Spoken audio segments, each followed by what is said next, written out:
Yang kena didik.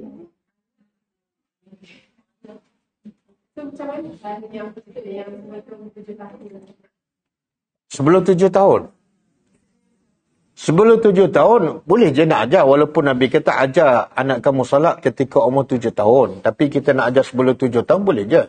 Tapi jangan pukul. Tengok, Nabi kata ajar 7 tahun, pukul 10 tahun. Mana apa tu? Proses pendidikan mesti berlaku 3 tahun. Lepas 3 tahun anak kita dah faham, baru boleh pukul. Setelah dia faham.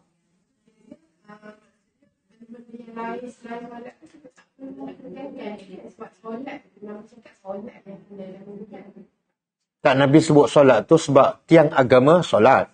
Benda lain pun kita boleh je nak ajar, lepas tu nak pukul boleh. Tapi jangan pukul benda lain, tapi solat tak pukul. Tak pergi sekolah pukul, tak solat okey. Itu salah lah. Yalah. Sekarang memang lain. Lepas tu kadang-kadang mau apakan. Kalau hari cuti, anak dia bangun lambat, tak apa. Tak solat pun tak apa. Sebab apa? Yalah, dia penat sekolah 5 hari. Salah tu.